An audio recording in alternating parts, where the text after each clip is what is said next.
Durante 6 meses, ese muchacho había sido mi peor pesadilla en el aula. Después, descubrí que yo había sido la pesadilla real de su familia durante 20 años. Lo que comenzó como un conflicto entre profesor y alumno se convirtió en la confrontación más dolorosa y sanadora de mi vida, porque a veces las heridas más profundas solo pueden sanar cuando las enfrentamos junto a quienes también las cargan. Mi nombre es Ricardo Vázquez. Soy coronel retirado del ejército y profesor de historia militar en la Academia San Martín. Tengo 58 años, 30 de carrera militar, y creía que había visto todo lo que la vida podía mostrarme sobre dolor, liderazgo y pérdida. Estaba equivocado. Era martes por la mañana, cuando todo comenzó a desmoronarse. Entrada, mi clase de liderazgo bajo presión, al aula, llena de cadetes de último año, todos uniformados, sentados en posición de atención, todos excepto uno. Matías Herrera se recostaba en su silla con esa actitud desafiante que había perfeccionado durante 6 meses de clases. 17 años, inteligente como pocos, pero con una hostilidad hacia la autoridad militar que traspasaba las paredes del aula. «Buenos días, cadetes», comencé, dirigiéndome hacia la pizarra donde había dibujado un mapa de operaciones. Hoy analizaremos la toma de decisiones en situaciones de combate real, específicamente cómo un comandante debe elegir entre múltiples opciones cuando todas tienen consecuencias fatales. Levantó la mano inmediatamente. Ni siquiera había terminado la introducción. «Sí, cadete Herrera». «Coronel», dijo con esa voz que había aprendido a temer, «¿no cree que es fácil hablar de decisiones difíciles cuando el que las toma nunca es quien paga las consecuencias?» Un murmullo incómodo recorrió el aula. Otros cadetes intercambiaron miradas. Durante estos meses, había notado cómo Matías dividía a la clase. Algunos lo admiraban por su valentía al desafiarme. Otros se sentían incómodos con su constante agresividad. «¿Podrías explicar tu punto, cadete?» «Claro. Los oficiales toman decisiones desde la comodidad de sus búnkers o tiendas de comando. Los soldados rasos son los que mueren ejecutando esas decisiones brillantes». «¿Cuántos hombres ha perdido usted personalmente, coronel?» La pregunta me golpeó como un puñetazo al estómago. Por un momento, los rostros de mis soldados caídos pasaron por mi mente como una película antigua. Especialmente uno. José Herrera, soldado raso, 28 años, que había muerto siguiendo una orden mía hace exactamente 20 años. «Cadete Herrera», dije, luchando por mantener la compostura. «Las decisiones de comando no se toman desde la comodidad. Se toman sabiendo que vidas dependen de cada elección. Y cuando las decisiones están mal, ¿quién paga el precio?» Su voz tenía una intensidad personal que iba más allá de curiosidad académica. Elena Vázquez, una de las pocas mujeres cadetes en la clase, me miró con preocupación.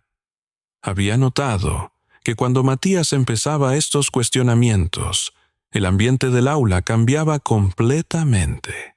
«Los soldados pagan el precio», respondió desde su asiento Carlos Mendoza, uno de los cadetes que respetaba mi autoridad. «Pero también los comandantes. Vivimos con esas decisiones para siempre». «Qué noble», espetó Matías volviéndose hacia Carlos. «¿Vivir con la culpa? Eso es suficiente pago por una vida perdida». «Cadete Herrera», interrumpí, sintiendo cómo la familiar tensión en mi pecho comenzaba a crecer, la misma que me despertaba algunas noches desde 2003. «Propongo que continuemos con la lección». «No, coronel. ¿Sabe qué es lo que realmente me molesta? que ustedes entrenan a estos chicos para que respeten ciegamente la autoridad, para que sigan órdenes sin cuestionar, y después, cuando algo sale mal, hablan de honor y sacrificio, como si eso justificara todo. Varios cadetes se movieron incómodos en sus asientos. Podía ver cómo Patricia Luz, normalmente callada, fruncía el ceño pensando en las palabras de Matías. Miguel Torres, de 18 años, parecía cuestionar por primera vez las ideas que había aceptado sin pensarlo. ¿Cuántos soldados rasos han muerto por la incompetencia de sus superiores?, continuó Matías, su voz subiendo de tono. ¿Cuántos muchachos como nosotros han sido sacrificados por oficiales que querían ascensos o medallas? Ahí estaba. La acusación que siempre temía escuchar en voz alta, la que me susurraba mi conciencia cada madrugada durante las últimas 2 décadas. «Cadete», dije, mi voz más fría de lo que pretendía, «está usted fuera de línea». «¿Sabe qué, coronel? Los oficiales siempre se salvan, mientras los soldados rasos mueren». Su voz se había convertido en un grito. ¿Cuántos hombres sacrificó usted por su carrera? ¿Cuántos padres de familia murieron siguiendo sus órdenes brillantes? El aula quedó en silencio absoluto. Podía escuchar mi propio corazón latiendo, el zumbido de los fluorescentes, el sonido distante del entrenamiento físico en el patio. Por primera vez en mi carrera como instructor, perdí completamente la compostura. «¡Suficiente!», rugí, golpeando el puño contra el escritorio. «Cadete Herrera, está suspendido. Retírese inmediatamente». Matías se puso de pie lentamente, con esa sonrisa amarga que había perfeccionado. «Por supuesto, coronel, porque cuando alguien dice la verdad, la respuesta militar siempre es silenciarlo». Mientras recogía sus libros, agregó algo que me heló la sangre. «Mi abuelo murió siguiendo órdenes de tipos como usted. Espero que al menos haya valido la pena». La puerta se cerró tras él con un golpe que resonó en mis oídos durante el resto de la clase. Los cadetes restantes me miraban con una mezcla de shock y curiosidad. Algunos, como Carlos, esperan que retomara la autoridad. Otros, especialmente Patricia y Miguel, parecían estar procesando las palabras de Matías con una nueva perspectiva.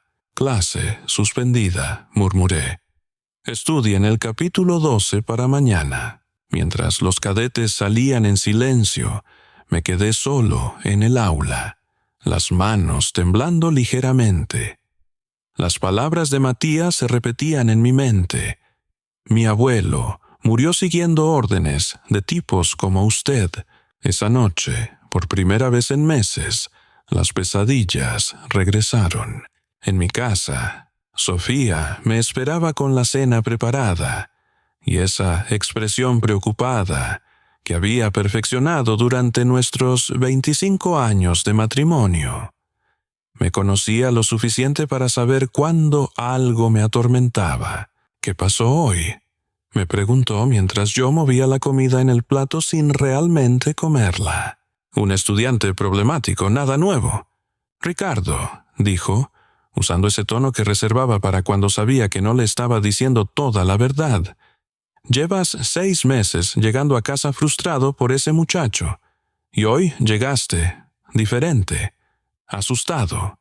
Sofía había sido esposa militar durante 3 décadas.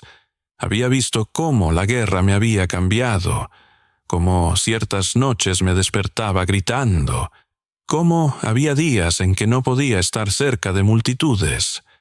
Había estado ahí durante mis peores momentos, después de 2003, cuando casi pierdo la cordura por la culpa. Dijo algo sobre su abuelo, que murió siguiendo órdenes de tipos como yo. Sofía dejó de comer. «¿Crees que...?» «No lo sé. Podría ser cualquier soldado de cualquier operación. Pero algo en la forma en que lo dijo». No pude terminar la frase. Sofía se acercó y puso su mano sobre la mía. Si hay una conexión, necesitas saberlo. No puedes seguir cargando fantasmas que tal vez no son tuyos. ¿Y si sí es mío? ¿Y si es uno de mis hombres? Entonces, dijo, con esa firmeza que la había convertido en mi ancla durante tantos años, es hora de que enfrentes lo que pasó realmente. Al día siguiente, el doctor Manuel Torres, director de la academia, me llamó a su oficina. Era un hombre de 60 años, civil, ex profesor universitario que dirigía la institución con mano firme, pero comprensiva. «Ricardo», me dijo, invitándome a sentarme, «tenemos que hablar sobre la situación con el cadete Herrera». «Doctor, el muchacho está fuera de línea. Constantemente desafía la autoridad, interrumpe las clases, influye negativamente sobre otros estudiantes». «Lo sé, pero también sé que es uno de nuestros estudiantes más brillantes. Sus calificaciones son excelentes. Sus ensayos sobre estrategia militar son excepcionales. El problema parece ser específicamente contigo». La observación me molestó, aunque sabía que tenía razón. «He programado una reunión con su familia para esta tarde. Quiero que estés presente». «¿Es necesario?» «Ricardo, en 30 años que llevas aquí, jamás habías tenido un conflicto tan persistente con un estudiante. Necesitamos resolverlo, por el bien de todos». A las 4 de la tarde, mientras esperaba en la oficina del director, escuché voces femeninas en el pasillo. Una mujer discutía con la secretaria sobre algo relacionado con militares incompetentes y la misma arrogancia de siempre. Cuando se abrió la puerta, entró una mujer de aproximadamente 45 años, acompañada por Matías. Ella era morena, de estatura media, con ojos que irradiaban una hostilidad hacia todo lo militar que pude sentir desde el otro lado de la habitación. Llevaba ropa civil, pero se movía con una rigidez que sugería familiaridad con protocolos militares. Elena Herrera se presentó secamente, sin extender la mano. Sus ojos se fijaron inmediatamente en las insignias de mi uniforme, y su expresión se endureció aún más. «Coronel Ricardo Vázquez», respondí, manteniéndome de pie. «Sí», dijo, con una sonrisa fría, «reconozco el nombre del uniforme. El doctor Torres nos invitó a sentarnos, pero la tensión en la habitación era palpable». Matías se había sentado junto a su madre, mirándome con esa misma hostilidad que mostraba en clase. «Señora Herrera», comenzó el doctor Torres, «hemos convocado esta reunión para discutir el comportamiento de Matías en clase, específicamente sus constantes confrontaciones con el coronel Vázquez». «¿Y cuál es exactamente el problema?», preguntó Elena. «Que mi hijo haga preguntas incómodas sobre las decisiones militares». «El problema», intervine, «es que su hijo interrumpe constantemente las clases, influye negativamente sobre otros estudiantes y muestra una hostilidad constante hacia la autoridad militar». «La autoridad militar», repitió Elena con desdén. «¿Sabe qué, coronel? Mi hijo tiene derecho a cuestionar la autoridad militar, especialmente cuando esa autoridad ha costado vidas. Señora, todos los militares». «No», me cortó bruscamente, «no me venga con discursos genéricos. Mi padre sirvió bajo el coronel R. Vázquez en 2003. Se me heló la sangre. Su padre, José Herrera, soldado raso, murió en una operación clasificada siguiendo órdenes del coronel Ricardo Vázquez. El mundo se detuvo a mi alrededor. José Herrera, el nombre que había atormentado mis noches durante 20 años. el joven soldado de 28 años que se había ofrecido voluntariamente para cubrir la retirada. El hombre que me había entregado una foto de su bebé recién nacida antes de morir. ¿Lo recuerda, coronel?, preguntó Elena, notando mi shock. ¿O fueron tantos que ya no lleva la cuenta? Matías me miraba con una intensidad nueva, viendo mi reacción por primera vez. El doctor Torres había captado la tensión, pero no entendía completamente lo que estaba sucediendo. Yo comencé, pero no pude terminar la frase. Las imágenes de aquella noche en 2003 comenzaron a invadir mi mente. El sonido de los disparos, la voz de José ofreciéndose para quedarse atrás, sus ojos llenos de determinación mientras sostenía la foto de Elena bebé. Necesito un momento», murmuré, levantándome abruptamente. «¿A dónde va?», gritó Elena. «No puede simplemente irse cuando le mencionan a mis muertos». Pero ya había salido de la oficina, caminando rápidamente hacia mi auto. Necesitaba llegar a casa. Necesitaba revisar mis archivos. Necesitaba confirmar lo que ya sabía en mi corazón: que el nieto del hombre, cuya muerte había cargado durante 20 años, había estado sentado en mi aula durante 6 meses, odiándome sin saber exactamente por qué. En casa, Sofía me encontró en mi estudio, rodeado de cajas de archivos militares, fotos amarillentas y reportes de operaciones clasificadas. Tenía las manos temblorosas mientras buscaba el expediente que sabía que encontraría. «Ricardo, ¿qué está pasando?»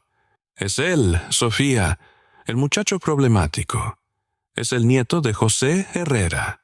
Sofía se quedó inmóvil. Conocía ese nombre. Durante 20 años había sido el fantasma que vivía en nuestra casa, el soldado cuya muerte había casi destruido mi cordura. «¿Estás seguro?» Encontré el archivo. Operación Cóndor, 15 de abril 2003. Dentro estaba la foto que José me había dado esa noche. Una bebé de pocos meses, sonriente, con los mismos ojos oscuros que acababa de ver en Elena Herrera. «Mira», le dije, mostrándole la foto. Elena, su hija recién nacida, ahora es la madre de Matías. Sofía se sentó pesadamente en la silla frente a mi escritorio. «Dios mío, Ricardo, ¿qué vas a hacer?» Las memorias de esa noche llegaron como una avalancha. Habíamos estado cazando un objetivo de alto valor en las montañas. Inteligencia decía que teníamos una ventana de 6 horas antes de que el objetivo se moviera a territorio pakistaní. Yo era el comandante de la operación, responsable de 12 hombres. La decisión fatal había sido tomar la ruta directa a través del valle, en lugar de la ruta más larga pero segura por las crestas. Quería llegar antes de que amaneciera. Quería asegurar el objetivo. Quería que la misión fuera un éxito perfecto. José Herrera había estado entre los voluntarios para esa operación. 28 años, recién casado, padre de una bebé de 3 meses. Había venido a verme antes de la misión. «Coronel», me había dicho, «si algo me pasa, puede asegurarme de que esto llegue a mi familia». Era la foto de Elena bebé, la misma que ahora tenía en mis manos. «Nada va a pasarte, soldado», le había respondido. «Es una operación de rutina». Qué equivocado estaba. La emboscada nos había tomado por sorpresa a mitad del valle. Fuego cruzado desde ambos lados, sin cobertura real. La ruta de escape comprometida. En ese momento, me di cuenta de que mi decisión de tomar el camino rápido había puesto en peligro a todos mis hombres. «Coronel», había gritado José sobre el ruido de los disparos, «necesitamos cubrir la retirada». Herrera, Torres, Vázquez, cubran el flanco sur mientras sacamos al herido. José había asintido sin dudar. Coronel, cuide que llegue esto a mi familia. Fueron las últimas palabras que me dirigió. 20 minutos después, mientras evacuábamos al soldado herido, José Herrera había muerto cubriendo nuestra retirada. 11 hombres habían regresado a base. 1 había muerto.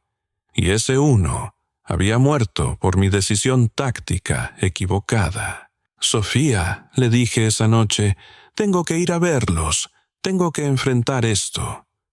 ¿Estás seguro? Han pasado 20 años. Tal vez sea mejor. No. He vivido con esta culpa durante 2 décadas. El nieto de José ha estado en mi aula 6 meses odiándome sin saber por qué. Es hora de que enfrente las consecuencias de mis decisiones. Y si no quieren verte, y si solo empeoras las cosas, entonces al menos sabré que traté de hacer lo correcto. Esa noche no pude dormir. A las 5 de la mañana me vestí con mi uniforme de gala, el mismo que había usado en el funeral de José hace 20 años, y conduje hasta la dirección que había encontrado en los archivos de la academia. La casa de los Herrera era modesta pero bien cuidada, en un barrio de clase trabajadora. Había un pequeño jardín al frente y una bandera en el porche que indicaba que era hogar de familia militar. Toqué el timbre a las 7 de la mañana, llevando conmigo la foto de Elena bebé y el expediente completo de la Operación Cóndor. Elena abrió la puerta en bata, claramente sorprendida de verme. «¿Qué hace aquí, coronel?» «Señora Herrera, necesito hablar con usted, con ustedes. Es sobre su padre». «¿Mi padre?» Su hostilidad se mezcló con curiosidad. ¿Qué puede decirme sobre mi padre que no sepa ya? Saqué la foto de mi bolsillo. La misma foto amarillenta que había cargado durante 20 años, que había mirado miles de veces preguntándome cómo habría crecido esa bebé. José me pidió que le diera esto hace 20 años. Elena se quedó inmóvil, mirando la foto. Era ella de bebé, en los brazos de una mujer joven que asumí era su madre. ¿Cómo? ¿De dónde sacó esto? ¿Puedo pasar? Hay cosas que necesita saber sobre la noche que murió su padre. Elena dudó un momento. Luego abrió la puerta. Matías apareció en el pasillo, claramente habiendo escuchado la conversación. «¿Qué quiere?», me preguntó agresivamente. «Matías», dijo Elena suavemente, «creo que necesitamos escuchar lo que tiene que decir». Nos sentamos en la pequeña sala. Las paredes estaban decoradas con fotos familiares, pero notablemente sin ninguna imagen militar. Era claro que Elena había construido deliberadamente una vida alejada de todo lo relacionado con el ejército. «Señora Herrera», comencé, mi voz temblando ligeramente. «Yo fui el comandante que tomó la decisión que mató a su padre». El silencio que siguió fue absoluto. Elena me miraba con ojos muy abiertos. Matías había palidecido completamente. «¿Qué quiere decir?», susurró Elena. «La noche del 15 de abril de 2003, en las montañas de Kandahar, tomé una decisión táctica que puso a mi equipo en peligro. Su padre murió salvando al resto de nosotros por mi error de comando». Las lágrimas comenzaron a rodar por las mejillas de Elena. Matías se había levantado y caminaba de un lado a otro de la habitación, claramente agitado. «¿Usted es el responsable de que creciera sin padre?», preguntó Elena con voz quebrada. «Sí. Usted es la razón por la que mi madre tuvo que trabajar 2 empleos para criarnos». «Sí. Usted es por quien nunca conocí a mi padre». «Sí». Elena estalló en llanto. Un llanto profundo, de dolor acumulado durante décadas. Matías se acercó a consolarla, pero él también tenía lágrimas en los ojos. No pasa un día, continué, que no piense en esa decisión. No pasa una noche que no vea el rostro de su padre, cuando se ofreció a quedarse atrás para salvarnos. ¿Y eso qué?, gritó Elena entre sollozos. Eso se supone que me hace sentir mejor. Su culpa reemplaza a mi padre. No, nada puede reemplazar a su padre. Pero necesitaba que supieran que él murió siendo un héroe, que salvó 11 vidas esa noche, y que no pasó un solo día sin que alguien recordara su sacrificio. Matías finalmente habló. ¿Por qué? ¿Por qué tomar esa decisión? ¿Por qué poner en riesgo a sus hombres? Era la pregunta que había esperado durante 20 años y que temía más que cualquier otra, porque quería que la misión fuera perfecta, porque quería llegar antes del amanecer, porque pensé que podía tomar un atajo sin consecuencias. Pausé, reuniendo valor para decir la verdad más dolorosa, porque era joven, arrogante, y creía que era más inteligente que los protocolos de seguridad. Entonces él murió por su ego, dijo Matías fríamente. Sí, el reconocimiento directo de mi culpa pareció desarmar parte de la rabia de Matías. Me miraba ahora, no como a una autoridad que odiaba, sino como a un hombre quebrado por sus propias decisiones. Durante 6 meses, murmuró, he estado atacándolo en clase sin saber exactamente por qué. Ahora entiendo. Era mi instinto. Era la rabia de mi familia. Elena se había calmado ligeramente, secándose las lágrimas con un pañuelo. ¿Qué quiere de nosotros, coronel? ¿Perdón? ¿Absolución? No sé si merezco ninguna de las dos cosas. Solo quería que supieran la verdad. Y que supieran que su padre era el mejor hombre que conocí en 30 años de servicio militar. Elena me miró por un largo momento. Luego se levantó y subió las escaleras. La escuché moverse por el piso superior, abriendo y cerrando cajones. Matías y yo nos quedamos en silencio. El peso de 20 años de dolor no dicho llenando la habitación. Cuando Elena regresó, llevaba una caja de cartón vieja. Nunca abrí completamente las pertenencias de mi padre, dijo. Era demasiado doloroso. Pero después de ayer, después de ver su reacción cuando mencioné su nombre, necesitaba buscar algo. Abrió la caja y comenzó a sacar objetos. Fotos militares, cartas, condecoraciones, recuerdos personales. Finalmente encontró lo que buscaba. Un sobre sellado, amarillento por el tiempo. Está dirigido a mí, dice, para Elena, si algo me pasa. Con manos temblorosas, abrió el sobre y desplegó varias hojas de papel escritas a mano. ¿Quiere que lea?, me preguntó. Asentí, aunque sabía que lo que escucharía podría destruirme. Elena comenzó a leer en voz alta. Elena, mi querida hija, si estás leyendo esto, es porque no regresé de mi última misión. Antes que nada, quiero que sepas que elegí servir porque creía en proteger familias como la nuestra. Si algo me pasó, no fue por casualidad ni por negligencia. Fue porque elegí hacer lo correcto cuando importaba. Elena hizo una pausa, su voz quebrándose. Quiero que sepas que sirvo bajo el mejor oficial que he conocido. El coronel Ricardo Vázquez no es solo mi comandante, es mi hermano. Me ha salvado la vida más veces de las que puedo contar, y sé que si algo me pasa en esta misión, será porque él me permitió elegir mi propio destino. Matías me miraba con ojos muy abiertos, claramente confundido por las palabras de su abuelo. Elena continuó. Los soldados sabemos los riesgos, mi amor. No somos víctimas de las decisiones de nuestros oficiales. Somos voluntarios que elegimos proteger a nuestros hermanos de armas. Si el coronel Vázquez tomó una decisión que me costó la vida, fue porque yo estuve de acuerdo con esa decisión. Las lágrimas corrían ahora por mis mejillas mientras escuchaba las palabras de José desde la tumba. Elena, si alguna vez conoces al coronel Vázquez, dile que no se culpe. Los soldados elegimos proteger a nuestros hermanos. Ese fue mi honor, no mi tragedia.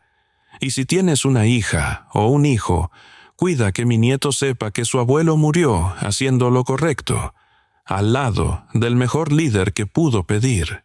Elena dejó caer la carta, llorando abiertamente. Matías se había sentado pesadamente, su mundo completamente reconfigurado por las palabras de su abuelo. «Durante 20 años», murmuré, «he cargado con la culpa de su muerte, pero él sabía lo que estaba haciendo. Él lo eligió», susurró Elena. «Papá eligió salvarlos. Abuelo eligió ser un héroe», añadió Matías, su voz llena de una comprensión nueva. Nos quedamos en silencio por varios minutos, procesando el peso de la revelación. Finalmente, Elena habló. «Coronel, durante 20 años he odiado todo lo militar. He criado a Matías para que desconfiara de la autoridad militar, pero mi padre creía en usted. Su padre era mejor hombre que yo». «No», dijo Matías de repente, «no lo era. Era un buen hombre que creía en otro buen hombre. Abuelo confió en usted, y usted ha cargado su muerte durante 20 años. Eso no es lo que él habría querido». Elena asintió lentamente. «Coronel, ¿quiere cenar con nosotros? Creo que necesitamos conocer al hombre en quien mi padre confió su vida. Esa noche, cené con la familia del hombre, cuya muerte había atormentado mis sueños durante 2 décadas. Elena me contó cómo había crecido sin padre, las dificultades económicas, la lucha de criar a Matías sola después de que su esposo los abandonara. Matías me habló de su confusión sobre su identidad, su rabia contra un abuelo que había elegido la guerra sobre la familia. «Ahora entiendo», me dijo Matías esa noche, «por qué lo odiaba en clase. No era solo rebeldía, era el dolor de mi familia convertido en rabia. Y ahora entiendo», le respondí, «por qué sus preguntas me afectaban tanto. No estaba cuestionando mis métodos de enseñanza. Estaba cuestionando la decisión que cambió su vida». 3 días después, regresé a la academia para enfrentar mi clase por primera vez desde la revelación. Los cadetes estaban claramente curiosos. El rumor de que algo había pasado entre Matías y yo se había extendido por toda la institución. Matías estaba en su asiento usual, pero algo había cambiado en su postura. Ya no era la rebeldía adolescente. Era algo más profundo. Respeto ganado a través del dolor compartido. «Cadetes», comencé. «Antes de comenzar la lección de hoy, quiero hablarles sobre algo que no se enseña en los manuales militares. Cómo vivir con las consecuencias de nuestras decisiones». Los cadetes intercambiaron miradas. Esto no era mi estilo habitual de enseñanza. Hace 20 años, tomé una decisión táctica que costó la vida de uno de mis soldados. Durante 2 décadas, he cargado la culpa de esa muerte. Esta semana, descubrí que el nieto de ese soldado ha estado sentado en esta aula durante 6 meses. Un murmullo de sorpresa recorrió el aula. Los ojos se dirigieron hacia Matías, que asintió ligeramente. «Saben que aprendí de esta experiencia, que el verdadero liderazgo no se trata de no cometer errores. Se trata de enfrentar las consecuencias de nuestros errores y aprender a vivir con ellas constructivamente». Patricia Luz levantó la mano tímidamente. «Coronel, ¿cómo ¿Cómo enfrenta la culpa de perder a alguien? No la enfrenta solo, respondí, mirando a Matías. La enfrentas con la comunidad de quienes también cargan esa pérdida. La enfrentas honrando la memoria del caído sirviendo a otros. Miguel Torres, claramente conmovido, preguntó: ¿y si la familia del caído lo odia a uno? Matías se puso de pie. «¿Puedo responder eso, coronel?» Asentí. A veces el odio es solo dolor que no sabe expresarse de otra manera. Mi abuelo murió salvando vidas, no siendo víctima de incompetencia. Tomó 2 décadas y una carta descubrirlo, pero el odio se puede convertir en comprensión. Carlos Mendoza preguntó: ¿cómo sabemos cuándo una decisión de comando vale la pena el riesgo? No lo sabes, respondí honestamente.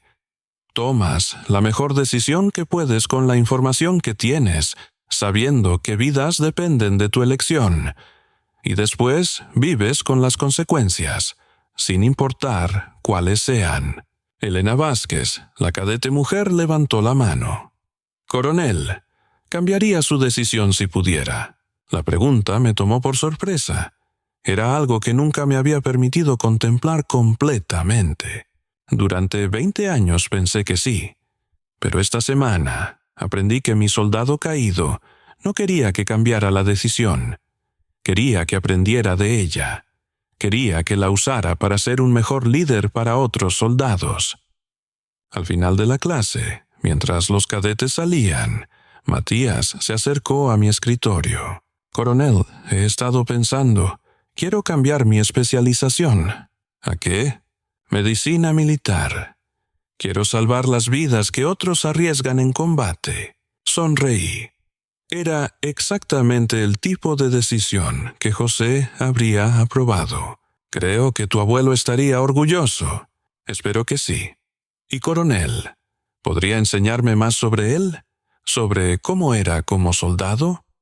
«Sería un honor». 6 meses después, la Academia San Martín inauguró el Memorial José Herrera en honor a los soldados rasos caídos.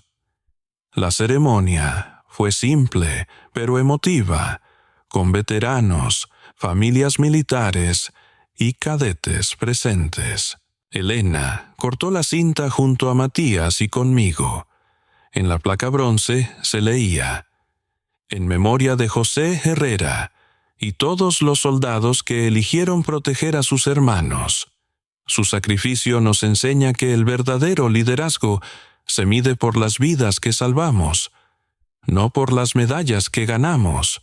Durante la ceremonia me dirigí a la audiencia. «Este memorial no es solo para José Herrera, es para todos los soldados caídos y para recordarnos que sus muertes solo tienen sentido si aprendemos de ellas. Si usamos su sacrificio para ser mejores líderes, mejores soldados, mejores personas». Después de la ceremonia, mientras la multitud se dispersaba, Matías se acercó a mí llevando algo en las manos. «Coronel, quiero darle algo». Era la carta de José, la que había encontrado Elena semanas atrás. «No puedo aceptar eso, Matías. Es de tu familia». «Exactamente. Y usted es familia ahora. Abuelo quería que supiéramos que usted era su hermano. Hermanos comparten las cargas». Tomé la carta con manos temblorosas. «Gracias». «No, coronel. Gracias a usted por cargar la memoria de mi abuelo todos estos años, por enseñarnos que los errores nos hacen humanos, pero cómo respondemos a esos errores nos hace líderes». Esa noche, Sofía y yo estábamos sentados en nuestro patio, viendo el atardecer. Por primera vez en 20 años, no tuve pesadillas sobre José Herrera. En lugar de eso, soñé con el futuro, con Matías como médico militar, con Elena finalmente en paz, con la memoria de su padre, con otros cadetes aprendiendo que el liderazgo real viene de la humildad y la responsabilidad. ¿Cómo te sientes?, me preguntó Sofía, como si finalmente hubiera llegado a casa. ¿Crees que José habría aprobado todo esto? Miré la carta, que ahora reposaba en mi regazo. Las palabras de un soldado caído que había tardado 20 años en escuchar. Creo que José sabía exactamente lo que estaba haciendo cuando eligió salvar a sus hermanos, y creo que sabía que algún día su sacrificio nos uniría a todos en lugar de dividirnos. Un año después, Matías Herrera se graduó como el mejor cadete de su promoción, especializado en medicina de combate. En su discurso de graduación, habló sobre el legado de su abuelo y la importancia de que los oficiales y soldados trabajen juntos como familia. Elena Herrera comenzó a trabajar como consejera para familias de militares caídos, ayudando a otros a navegar el dolor y encontrar paz con las pérdidas. Y yo continué enseñando, pero con una nueva perspectiva. Ya no enseñaba solo tácticas y estrategia. Enseñaba responsabilidad, humildad y la importancia de enfrentar nuestros errores en lugar de esconderlos. Porque aprendí que algunos dolores no se curan olvidando, sino recordando juntos. José nos unió en vida con su valor y en muerte con su perdón.